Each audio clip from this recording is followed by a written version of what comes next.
नमस्ते बच्चों। मैं मनीषा गोखले आशीष हिंदी क्लासेस में आप सभी का स्वागत है। आज हम चर्चा करने वाले हैं आपकी पूरक पुस्तक संचयन भाग 1 से पाठ 3 कल्लू कुम्हार की ऊनाकोटी के प्रश्नोत्तरों पर। तो चलिए शुरू करते हैं। प्रश्न 1। ऊनाकोटी का अर्थ स्पष्ट करते हुए बतलाएं कि यह स्थान इस नाम से क्यों प्रसिद्ध है। उत्तर। ऊनाकोटी शब्द का अर्थ है 1 कोटि या 1 करोड़ से एक कम। त्रिपुरा में एक जगह है ऊनाकोटी जहाँ पर शिव की 1 करोड़ से एक कम मूर्तियाँ बनी हुई हैं। इसके बारे में एक दंत कथा बहुत प्रचलित है कि कल्लू नाम का एक कुम्हार पार्वती जी का भक्त था। उसने शिव पार्वती के साथ कैलाश में रहने की प्रार्थना की। शिव ने शर्त रखी कि यदि एक रात में वह शिव की 1 करोड़ मूर्ति बना देगा तो वह उनके साथ कैलाश पर्वत जा सकेगा। धुन के पक्के कल्लू ने सारी रात मन लगाकर मूर्तियां बनाई, परंतु सुबह होने पर देखा गया कि मूर्तियां 1 करोड़ से एक कम बनी हैं। शर्त पूरी न कर सकने के कारण कल्लू अपनी मूर्तियों के साथ वहीं रह गया। तब से उस जगह का नाम ऊनाकोटी पड़ गया। प्रश्न 2। पाठ के संदर्भ में ऊनाकोटी में स्थित गंगावतरण की कथा को अपने शब्दों में लिखिए। उत्तर। ऊनाकोटी में पहाड़ों को काटकर बहुत ही विशाल आधार मूर्तियां तैयार की गई हैं। वहां पर एक बहुत बड़ी चट्टान को काटकर ऋषि भागीरथ की प्रार्थना पर स्वर्ग से पृथ्वी पर गंगा के अवतरण की पौराणिक कथा को चित्रित किया गया है। गंगा अवतरण के धक्के से कहीं पृथ्वी धंसकर पाताल लोक में न चली जाए, इसलिए शिव से प्रार्थना की गई कि वे गंगा को अपनी जटाओं में उलझा लें और इसे धीरे धीरे पृथ्वी पर प्रवाहित करें, जिससे गंगा का वेग घट गया और वह भागीरथी कहलाई। एक समूची चट्टान पर शिव का चेहरा बना हुआ है और उनकी जटाएं 2 पहाड़ों की चोटियों तक फैली हुई है। पहाड़ों से एक जलप्रपात पूरे साल बहता रहता है, जिसे गंगा के समान पवित्र मानते हैं। प्रश्न 3। कल्लू कुम्हार का नाम ऊनाकोटी से किस प्रकार जुड़ गया। उत्तर। त्रिपुरा में एक जगह है ऊनाकोटी जहाँ पर शिव की 1 करोड़ से एक कम मूर्तियाँ बनी हुई हैं। कल्लू कुम्हार के कारण ही इस जगह का नाम ऊनाकोटी पड़ गया। इसके बारे में एक दंत कथा बहुत प्रचलित है कि कल्लू नाम का एक कुम्हार पार्वती जी का भक्त था। उसने शिव पार्वती के साथ कैलाश में रहने की प्रार्थना की। शिव ने शर्त रखी कि यदि एक रात में वह शिव की 1 करोड़ मूर्ति बना देगा तो वह उनके साथ कैलाश पर्वत जा सकेगा।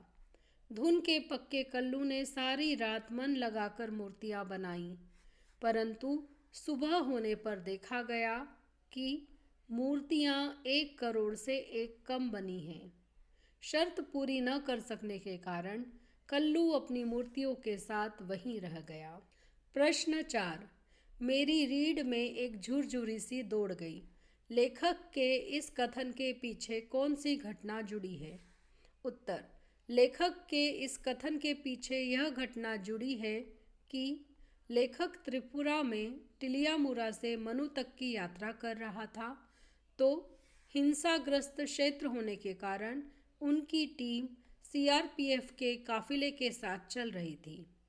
जब लेखक रास्ते के रमणीय दृश्यों की शूटिंग करने में व्यस्त था, तब इन सुरक्षा कर्मियों में से एक ने लेखक का ध्यान निचली पहाड़ियों पर इरादतन रखे 2 पत्थरों की तरफ खींचा और बताया कि 2 दिन पहले सेना का एक जवान यहीं विद्रोहियों द्वारा मारा गया था।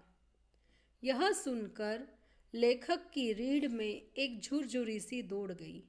इतने शांत और सुंदर दिख रहे जंगल में किसी भी जगह हिंसा हो सकती है, इस बात ने पूरी यात्रा के दौरान उन्हें स्तब्ध कर दिया था। प्रश्न 5। त्रिपुरा बहुधार्मिक समाज का उदाहरण कैसे बना? उत्तर। त्रिपुरा में लगातार पश्चिम बंगाल, असम और बांग्लादेश से बाहरी लोग आते रहे। इससे यह बहुधार्मिक समाज का उदाहरण बना है। यहाँ 19 अनुसूचित जनजातियाँ और विश्व के 4 बड़े धर्मों का प्रतिनिधित्व है। यहाँ के चकमा और मूक कबीले के लोग बौद्ध धर्म को मानते हैं। अगरतला के बाहरी हिस्से में एक सुंदर बौद्ध मंदिर है। यहाँ पर शिव की उपासना भी की जाती है। इस प्रकार से यह देश बहुधार्मिक समाज का उदाहरण बना है। प्रश्न 6। टिलियामुरा कस्बे में लेखक का परिचय किन 2 प्रमुख हस्तियों से हुआ? समाज कल्याण के कार्यों में उनका क्या योगदान था? उत्तर। टिलियामुरा कस्बे में लेखक का परिचय समाज सेविका और रेडियो कलाकार मंजू ऋषिदास तथा लोक गायक हेमंत कुमार जमातिया नामक हस्तियों से हुआ। मंजू ऋषिदास रेडियो कलाकार के अतिरिक्त नगर पंचायत में अपने वार्ड का प्रतिनिधित्व करती थीं। वे निरक्षर थीं, पर उन्हें अपने वार्ड की सबसे बड़ी आवश्यकता अर्थात स्वच्छ पेयजल की पूरी जानकारी थी। उन्होंने वार्ड में नल लगवाने, नल का पानी पहुंचाने और गलियों में ईंटें बिछवाने के लिए कार्य किया था। वहीं हेमंत कुमार वहां की जिला परिषद के सदस्य थे और समाज सेवा के कार्य से जुड़े थे। प्रश्न 7। कैलाश शहर के जिलाधिकारी ने आलू की खेती के विषय में लेखक को क्या जानकारी दी? उत्तर। कैलाश शहर के जिलाधिकारी ने आलू की खेती के विषय में लेखक को बताया कि टीपीएस यानी टरू पोटैटो सीड्स की खेती ने त्रिपुरा में खासकर उत्तरी जिले में बहुत अधिक सफलता प्राप्त की है। आलू की बुआई के लिए सामान्यतः पारंपरिक आलू के बीजों की ज़रूरत 2 मीट्रिक टन प्रति हेक्टेयर लगती है।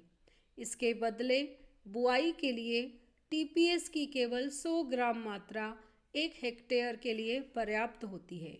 त्रिपुरा से टीपीएस का निर्यात केवल असम, मिजोरम, नागालैंड और अरुणाचल प्रदेश को ही नहीं हो रहा, बल्कि बांग्लादेश, मलेशिया और वियतनाम जैसे देशों में भी हो रहा है। प्रश्न 8। त्रिपुरा के घरेलू उद्योगों पर प्रकाश डालते हुए अपनी जानकारी के कुछ अन्य घरेलू उद्योगों के विषय में बताइए। उत्तर।